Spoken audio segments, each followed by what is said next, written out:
Hello student, आपका स्वागत है हमारे channel Satish Chauhan study point में। तो आज हम लोग देखने वाले हैं क्लास 9th गणित प्रश्नावली 1.2। ठीक है, प्रश्नावली 1.2 का क्वेश्चन। ठीक है ना, 1.1 के क्वेश्चन हम करवा चुके हैं पिछली वीडियो में। तो आज हम देखेंगे प्रश्नावली 1.2 के क्वेश्चन। ठीक है, तो पहला क्वेश्चन कर रहा है कि नीचे दिए गए कथन सत्य हैं या असत्य, कारण के साथ अपने उत्तर दीजिए। मतलब हमें बताना है कि कौन सा कथन सत्य है और क्या असत्य है, और उसको हम कारण के साथ क्या बताना है, उत्तर भी देना है। ठीक है, तो पहला सवाल है कि प्रत्येक अपरिमेय संख्या एक वास्तविक संख्या होती है। प्रत्येक अपरिमेय संख्या एक वास्तविक संख्या होती है। तो बात कर रहा है कि प्रत्येक अपरिमेय संख्या, तो बात करें अगर हम वास्तविक संख्या की, तो मैं आपको बता दूं कि अगर मोटी मोटा बात करें, वास्तविक संख्या जो होती है, मगर आप बेसिक वीडियो पढ़े हों हमारे यहाँ, जो कि सतीश चौहान स्टडी पॉइंट पे वास्तविक संख्याओं का एक इंट्रोडक्शन पार्ट, परिचय पार्ट भेज दिया गया हमारे चैनल पर, उसको आप देख लीजिए। तो आपको ये सब क्वेश्चन आपको आसानी से लग जाएंगे। ठीक है ना, आपको कोई प्रॉब्लम ही नहीं होगी इन सब क्वेश्चन को लगाने में। ठीक है, तो चलिए फिर भी हम बताते हैं कि वास्तविक संख्या जो होती है ना, बेसिकली परिमेय संख्याओं और अपरिमेय संख्याओं से मिलकर बनती है। जो वास्तविक संख्या होती है परिमेय संख्या और अपरिमेय संख्या दोनों से मिलकर बनती है। तो कह रहा है प्रत्येक अपरिमेय संख्या, मतलब जो भी अपरिमेय होगी क्या एक वास्तविक संख्या होगी। सही बात है ना, बिल्कुल सही बात है कि जो अपरिमेय होगी वो वास्तविक संख्या होगा करेगी ना, क्योंकि वास्तविक संख्या के ही दो भाग हैं, यानी वास्तविक संख्या के दो लड़के हैं, परिमेय और अपरिमेय। तो जो अपरिमेय होगी वो तो वास्तविक संख्या होगी ही होगी, क्योंकि वास्तविक संख्या के दो पार्ट, परिमेय और अपरिमेय, यानी वास्तविक संख्या दो लोगों से मिलकर बन रहा है, परिमेय और अपरिमेय। तो जो अपरिमेय होगा, जो संख्या अपरिमेय है वो तो वास्तविक होगी ही, क्योंकि वास्तविक में दोनों आ जा रहे हैं। तो जो जो जो अपरिमेय है वो वास्तविक होगा करेगी, तो सत्य है।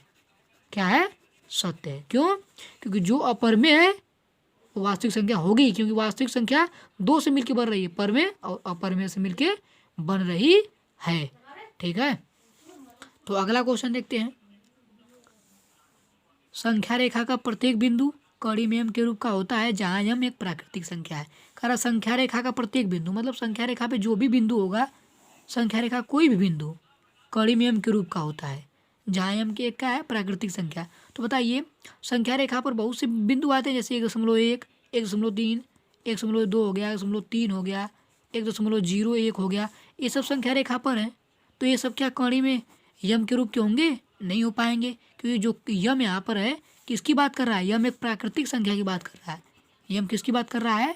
यम एक प्राकृतिक संख्या की बात कर रहा है। लेकिन संख्या रेखा की बात करें, एक संख्या रेखा का प्रत्येक बिंदु की बात करें, संख्या रेखा के प्रत्येक बिंदु पर, जैसे कि मान लीजिए ये संख्या रेखा है, तो यहाँ पर अगर मान लो 0 है, यहाँ पर 1 है, यहाँ पर 2 है, तो 1 और 2 के बीच में अनंत संख्याएं आ सकती हैं, 1.1, 1.01, 1.001। तो ये सभी कड़ी में यम के रूप की नहीं हो सकती हैं, क्योंकि जहाँ यम क्या है? एक प्राकृतिक संख्या है। ठीक है, तो ये बात क्या है? असत्य है। क्या है? असत्य है। क्या है? असत्य, क्योंकि 1 और 2 के बीच में अनंत संख्या आएंगी जो कड़ी में यम के रूप की नहीं हो सकती, क्योंकि यम जो है एक प्राकृतिक संख्या रखने के लिए कहा है। ठीक है, तो अगला क्वेश्चन देखते हैं। अगला क्वेश्चन कर रहा है प्रत्येक वास्तविक संख्या एक अपरिमेय संख्या होती है। फिर से वही बात कि जो वास्तविक है, जो वास्तविक संख्या दो से मिलकर बन रही है, एक किससे बन रही है? परिमेय से मिलकर बन रही है, और एक किसके मिलकर बन रही है? अपरिमेय से मिलकर बन रही है। तो वास्तविक संख्या जो है परिमेय और अपरिमेय से मिलकर बन रही है। तो कह रहा है प्रत्येक वास्तविक संख्या, मतलब जो भी वास्तविक संख्या होगी एक अपरिमेय संख्या होती है। मतलब जो वास्तविक होगी अपरिमेय होगी क्या? नहीं, जो वास्तविक होगी वो परिमेय भी होगी और क्या होगी? अपरिमेय दोनों होगी, हो सकती है। यानी जो जो वास्तविक संख्या होंगी, वास्तविक संख्या में दो पार्ट होंगे, परिमेय और अपरिमेय। तो जो वास्तविक संख्या है या तो परिमेय होगी या तो अपरिमेय होगी, मतलब दोनों में से कोई एक हो सकता है ना। मतलब वास्तविक संख्या में तो परिमेय होगा या तो क्या होगा? अपरिमेय। लेकिन कह रहा है कि जो वास्तविक संख्या है परिमेय संख्या होती है, तो गलत बात है ना, क्योंकि वास्तविक संख्या में परिमेय भी आ सकता है और अपरिमेय भी आ सकता है। लेकिन कह रहा है कि वास्तविक संख्या एक अपरिमेय संख्या होती है, केवल ये अपरिमेय की बात कर रहा है, तो ये गलत है ना, क्योंकि वास्तविक संख्या में परिमेय भी आएगा और अपरिमेय भी आएगा। तो ये क्या है? असत्य है। क्या है भैया? असत्य है। ठीक है, तो अगला क्वेश्चन देखते हैं। अगला क्वेश्चन कर रहा है, ये प्रश्न नंबर 2 है। पहला के 3 पार्ट थे, तीनों कर चुके हम लोग। प्रश्न नंबर 2 क्या कर रहा है? क्या सभी धनात्मक पूर्णांकों के वर्गमूल अपर में होते हैं। धनात्मक पूर्णांक क्या होता है ड्रा करो तो। अच्छा, पूर्णांक है 0, 1, 2, 3, 4, 5, 6, 7, 8, 9 और अनंत तक जाएगा ये। और इधर धनात्मक की ओर बात करा, इधर माइनस होता है, -2, -3, लेकिन इसकी बात हमें करनी नहीं है क्योंकि क्या कह रहा है, यह कह रहा है कि क्या सभी धनात्मक पूर्णांकों के वर्गमूल, केवल धनात्मक की बात कर रहा है। किसकी बात कर रहा है? धनात्मक। तो ये सब धनात्मक है ना, ये देखो ये धनात्मक पूर्णांक है, ये ऋणात्मक पूर्णांक है, यह क्या है? शून्य पूर्णांक। तो केवल धनात्मक पूर्णांक की बात कर रहा है। कह रहा है क्या सभी धनात्मक पूर्णांकों के वर्गमूल अपर में होते हैं? तो देखते हैं। तो कड़ी में 2 धनात्मक पूर्णांक है, इसका वर्गमूल, कड़ी का मतलब वर्गमूल, तो कड़ी में वर्गमूल निकालो।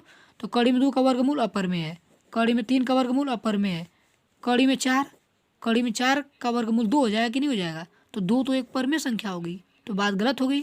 आगे कड़ी में 5 एक अपर में है, कड़ी में 6 एक अपर में है, कड़ी में 7 एक अपर में है, कड़ी में 8 एक अपर में है, कड़ी में 9, इसका तो वर्गमूल 3 हो जाएगा, ये तो अपर पर में हो गया। तो कह रहा है क्या सभी धनात्मक पूर्णांकों के वर्गमूल अपर में होते हैं? क्या सभी धनात्मक पूर्णांकों के वर्गमूल अपर में होते हैं?